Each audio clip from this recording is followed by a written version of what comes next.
At 7:42 a.m. on the 17th of August, 1942, Captain Paul Gunn crouched beneath the wing of a Douglas A-20 Havoc at Eagle Farm Airfield, near Brisbane. Mechanics welded a set of 50 caliber machine guns into the bomber's nose, replacing the bombardier's position. Gunn, 43, with 21 years of naval service, had a wife and 4 children imprisoned in Manila by the Japanese. The 5th Air Force was hemorrhaging aircraft faster than replacements could arrive.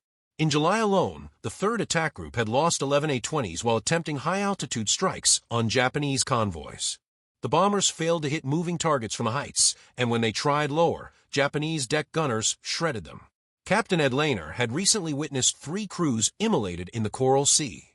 Gunn envisioned a new tactic, flying low enough to skip bombs across the water like stones, hitting ships at point-blank range.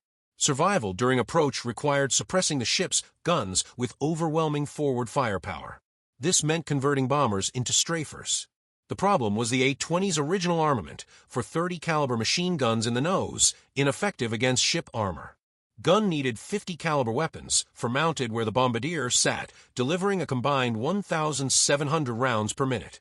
General George Kenney, recently appointed 5th Air Force commander, gave Gunn a week to prove the concept. The guns came from wrecked P-39 and P-40 fighters, aircraft whose pilots had died but whose weapons remained. Gunn mounted each 64-pound gun inside a steel frame in the nose compartment, adding 200 pounds of ammunition. The weight shifted the center of gravity forward, nearly killing the test pilot. The A-20 struggled to climb, prone to nosing over. Over 2 days, Gunn adjusted by moving equipment aft and fine-tuning the tail trim. The second test pilot reported the plane flew like it was angry, but it flew. By the 12th of September, 16 modified A-20s attacked the Japanese airfield at Buna at treetop height, guns hammering relentlessly. They destroyed 14 aircraft on the ground and neutralized every anti-aircraft emplacement. No A-20s were lost. Despite the success, the A-20 had limits. Short-range and light bomb load prevented strikes on bases across the Owens-Stanley Mountains. Gunn turned to the B-25 Mitchell, offering longer range, a heavier payload, and more room for guns. In December, he removed the bombardier and nose guns from AB-25C, installed 4 50 caliber guns in the nose for an external fuselage cheek packs, and rotated the top turret forward, yielding 10 forward-firing guns. 2 more guns per side increased the total to 14, projecting 215 pounds of lead per second. Ground crews dismissed it as Pappy's folly. Gunn flew the prototype to Charter Towers to show the 3rd Attack Group. The plane was nose-heavy, barely controllable on takeoff, but airborne it became a formidable weapon. Kenney immediately ordered 12 more conversions. The 81st Air Depot Group in Townsville worked 18-hour days to modify every B-25 available. By February 1943, 30 strafers were combat-ready. Engineering teams in Ohio, studying Gunn's blueprints, declared the modifications impossible, too heavy, unbalanced, unsafe. Kenney, in Washington, met with General Arnold and the skeptical engineers, pointing out 12 of these impossible planes had already decimated a Japanese convoy in the Bismarck Sea. 60 more were being modified. Arnold dismissed the engineers' objections. The Battle of the Bismarck Sea began with intercepted Japanese communications on the 28th of February, 1943. A convoy consisting of 8 transports and 8 destroyers carrying nearly 7,000 troops was heading to New Guinea's north coast. Weather forecasts predicted monsoon conditions, clouds, heavy rain, and poor visibility, which the Japanese assumed would shield them from air attack. Reconnaissance on the 2nd of March spotted the convoy. B-17 Flying Fortresses attacked from 15,000 feet, dropping 137 bombs, claiming hits, but post-battle analysis confirmed none sank. The convoy pressed on. That night, the transports hugged the coast with destroyer screens. Japanese commanders expected to reach Lillery by dawn on the 4th of March. Ed Lehner briefed the 92nd Bomb Squadron at Port Moresby on the evening of March 2nd. 12 B-25 strafers, 30 modified A-20s, Royal Australian Air Force fighters for cover, and P-38 Lightnings to handle Japanese Zeros. The strafers would attack at masthead height, 50 feet above the water, overwhelming the deck guns with concentrated firepower, skipping bombs at point-blank range, and withdrawing before the Zeros arrived. Lehner had flown a single practice mission using the tactic, leaving his crew wondering what would happen if they took fire. He promised they'd find out the next day. At 6:30 a.m. on March 3rd, 137 aircraft assembled over Cape Ward Hunt. B-17s drew the initial fire, allowing the strafers to approach at wave-top height from the southeast, 12 V-25s with 14 forward-firing guns each, totaling 168 guns. The Japanese crew of the transport Kyokumaru spotted them too late. The B-25s opened fire at 800 yards. 50 caliber rounds tore through the superstructure, shredded the bridge, and killed anti-aircraft crews. 3 B-25s dropped bombs at 100 yards. The first struck below the waterline, detonating in the engine room. The ship was dead in 40 seconds, sinking completely in 40 minutes. Tiamaru attempted to flee at 15 knots, but the B-25s, moving at 240 knots, bracketed the transport, decimating the deck and bridge with gunfire. 8 bombs were dropped, 5 hit, splitting the vessel and sending troops overboard. Australian bow fighters strafed destroyer Shikami as it tried to protect the transports, eliminating its crew with sustained gunfire. B-25 strafers then attacked from multiple angles, crippling destroyers. By 9 a.m., the convoy was scattered across 40 square miles, 5 transports sinking or burning, 2 destroyers crippled. Returning at 2 p.m., the strafers attacked again, finding Japanese fighters grounded. Io Maru, hit 12 times, exploded in a massive magazine detonation visible 130 miles away. Oa Maru capsized after point-blank bombing, modified A-20's hunted crippled destroyers like a Sashio, which sank the following morning. By evening of March 3rd, the entire convoy was annihilated. Fewer than 1,200 of nearly 7,000 Japanese troops survived. Allied losses were minimal. For aircraft, 13 crew members killed. Gunn's concept of a commerce destroyer had proven decisive. Back in Australia, engineers drafting a report on the B-25 modifications were told by Kenny on March 5th that 12 of the planes had already destroyed a convoy. Immediate production integration was ordered. Gunn was sent to California to guide North American aviation on converting B-25s. Despite family captivity in Manila, he complied. Landing at Long Beach on March 27th, he faced factory engineers who demanded stress calculations and wind tunnel testing. Gunn demonstrated his solutions, including blast tubes to protect the fuselage from gun recoil. In 2 weeks, the engineers reverse-engineered his field modifications into production designs. The first factory-built B-25G Strafer rolled off on May 10th, armed with 450 caliber guns and a 75 mm cannon, capable of destroying destroyers with a single shell. Gun tests flew it, managing the massive recoil. North American aviation continued to refine the design. The B-25H model retained the 75 mm cannon, but added 4 more 50 caliber guns in the cheek mounts, yielding 14 forward-firing guns in total. The improved recoil system allowed the navigator to reload faster, increasing the cannon's rate of fire to 1 round every 20 seconds. The B-25J, produced later, removed the 75 mm cannon entirely, adding 4 more 50 caliber guns, bringing the total forward firepower to 18, making it the most heavily armed production bomber in history. Nearly 4,900 B-25JS were built, and the first arrived in the Pacific in October 1943. Gunn returned to Australia in May, after 6 weeks in California. His family remained imprisoned in Manila. The B-25 strafers continued to dominate the Pacific skies. In April 1943, they destroyed 16 Japanese barges transporting troops and supplies near Finschhafen. The following month, they sank 12 cargo ships at Waiwak Harbor. In June, they targeted oil facilities at Balikpapan, Borneo. Japanese forces responded by moving supplies only at night, but the strafers adapted, learning night skip bombing with radar guidance and coordinating with PT boats to illuminate targets at the last moment. The Japanese dubbed the aircraft Black Death, a name entirely justified by their devastation.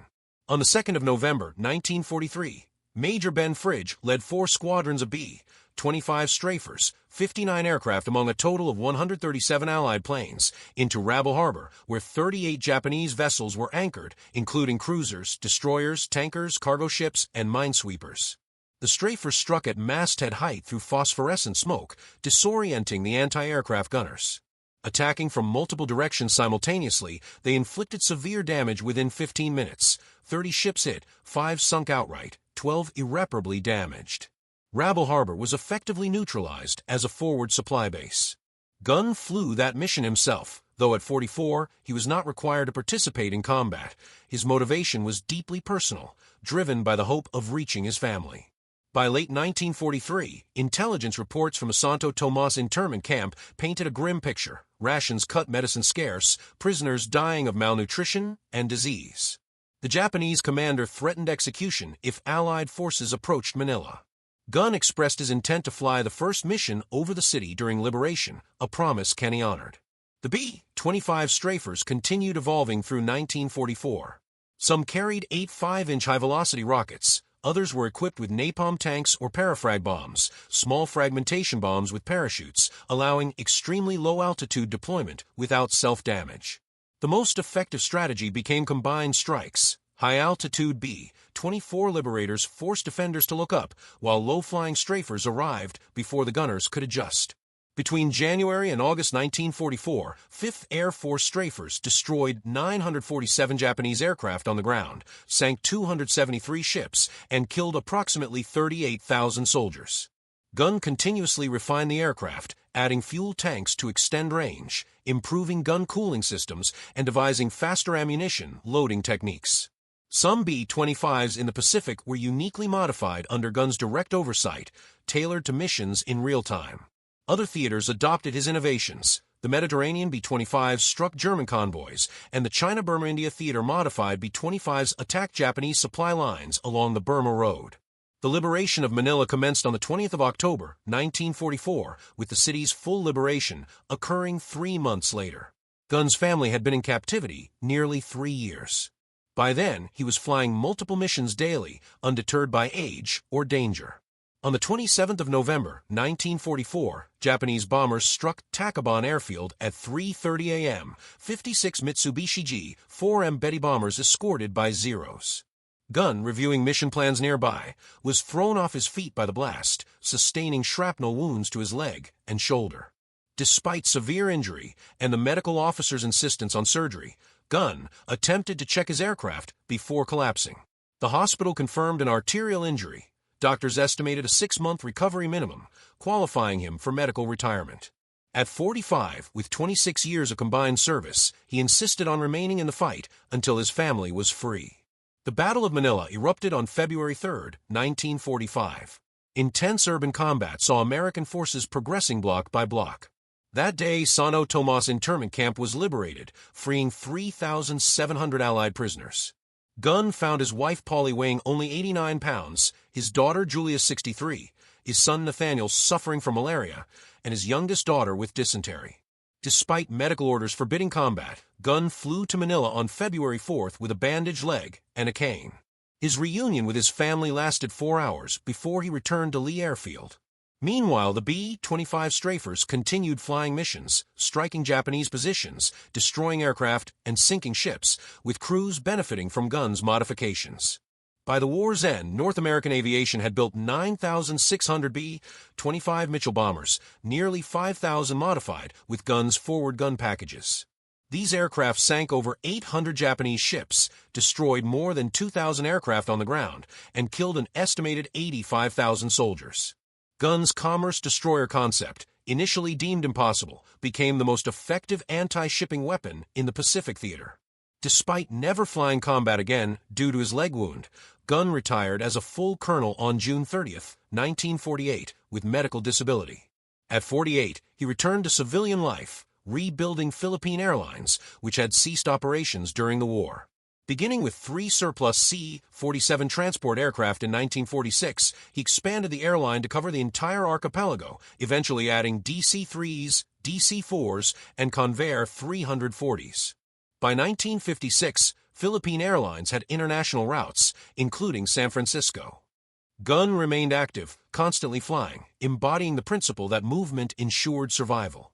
On the 10th of October, 1957, he chartered a Beechcraft Model 18 for a routine flight from Manila to Baguio. Weather forecasts had indicated minor storms, but conditions deteriorated rapidly over the Cordillera Mountains. Heavy rain and turbulence disabled the radio at 10:47 a.m. The aircraft crashed into the mountainside, killing everyone on board instantly. Paul Irvin Gunn, approaching his 58th birthday, perished. The Philippine government honored him with a state funeral, attended by 6,000 people, including American veterans, airline employees, and former prisoners of Santo Tomas. General Kenny sent a wreath from the United States. The Manila Times obituary acknowledged his combat achievements, including the Battle of the Bismarck Sea, but numbers alone, 5,000 B-25 strafers, 800 Japanese ships sunk, 2,000 aircraft destroyed, 85,000 soldiers killed, could not fully capture his impact. Gunn's innovations permanently changed aerial combat. Before his work, bombers released ordnance from high altitudes. Afterward, aircraft became multi-role platforms capable of close air support, skip bombing, and strafing. The AC-130 gunship and the A-10 Warthog trace conceptual lineage to Gunn's modifications. North American Aviation employed him as a consulting engineer in 1948. He contributed to the B-25 Tornado jet bomber program, designing forward-firing armaments and advising on gun mount systems. Most of his consulting earnings were donated to veterans organizations. Gunn's son Nathaniel followed his path, joining the Air Force, flying B-52s in Vietnam, and retiring as a colonel. In 1994, Nathaniel published a biography, Papi Gunn, preserving his father's legacy, although few outside aviation history circles were familiar with Paul Gunn. The National Museum of the Pacific War in Fredericksburg, Texas, preserves one of Gunn's original gun-mounting drawings for 50 caliber guns in an A-20 nose compartment, hand-drawn in pencil, without stress calculations or computer modeling. These simple sketches facilitated the destruction of thousands of Japanese soldiers and the decisive success of the B-25 strafers. In 2008, Gunn was posthumously inducted into the Air Force Enlisted Heritage Hall for his innovations, combat record, and influence on modern attack aviation. Philippine Airlines still honors his memory. The corporate headquarters in Manila displays a portrait of Gunn, a subtle testament to a man whose innovations changed the course of the Pacific War. Gunn's story is not just about machinery or numbers. It is about ingenuity, determination, and personal sacrifice. It demonstrates how one individual's inventive mind, combined with courage and a relentless drive, can alter the outcome of a conflict and leave a lasting imprint on technology, military strategy, and human lives. From the skies of New Guinea to the liberation of Manila, from improvised field modifications to mass-produced war-winning aircraft, Paul Gunn's contributions exemplify innovation in wartime, heroism in the face of adversity, and the profound influence of one man's vision on history.